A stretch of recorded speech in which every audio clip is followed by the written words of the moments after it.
अब पुलिस के सामने 3 लाशें थीं और गांव वालों के मुंह से निकली अनगिनत कहानियां। मगर पुलिस के पास नहीं था तो परिवार का बेरहमी से खात्मा करने वाले कातिल का नाम पता और कत्ल करने की वो खास वजह जिसने कातिलों को इंसान से हैवान बना दिया। और तब पुलिस ने कातिलों की तलाश के लिए चला अपना नया दांव।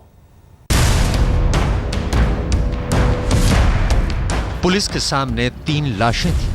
जयश्री की लाश तो मुकम्मल थी, लेकिन संजय और सुनील की टुकड़ों में बटी लाश ने पुलिस के माथे पर सिलवटें पैदा कर दी थी।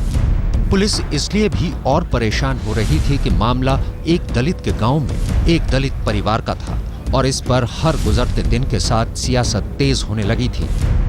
लेकिन पुलिस को इस परिवार से हटकर गांव वालों के मुंह से जो कहानियां सुनाई दे रही थी वो तो और भी हैरत अंगेज थी, क्योंकि उन कहानियों का निचोड़ यही था कि परिवार के खात्मे का एक किस्सा एक नफरत की वजह से अंजाम दिया गया। और इस परिवार के खिलाफ नफरत की आग इसलिए भड़की क्योंकि सुनील का इसी गांव में उसके पड़ोस में रहने वाली किसी परिवार की महिला के साथ ताल्लुकात कायम हो गए थे और जिसका खुलासा गांव में कहानी के तौर पर हर एक की जुबान पर छाया हुआ था।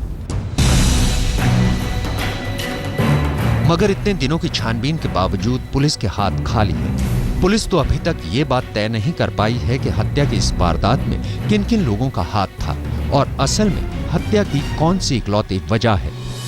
पुलिस को गांव के लोगों से ये भी पता चला कि शहर में पढ़ाई करने वाले सुनील का अपने ही गांव में कई परिवारों के बीच उठना बैठना था और ये बात गांव के ही कई लोगों को अखरती थी।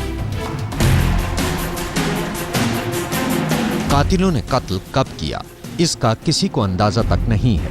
कातिलों ने किसे पहले मारा ये भी कोई नहीं जानता। कत्ल करने के बाद कातिलों ने केवल एक ही शव के कई टुकड़े क्यों किए इसका जवाब भी किसी के पास नहीं है। और कातिल इतनी सनसनीखेज वारदात को अंजाम देकर कहां जाकर छिप गए ये भी फिलहाल कोई नहीं जानता।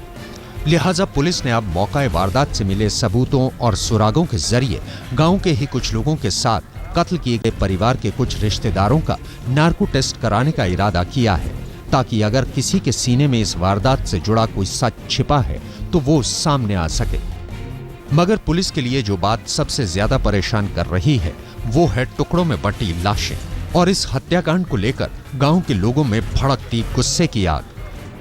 दरअसल गांव में ये गुस्सा इसलिए भी भड़क रहा है क्योंकि अहमदनगर में ये चौथा ऐसा मामला है जिसमें पूरे के पूरे परिवार का खात्मा कर दिया गया।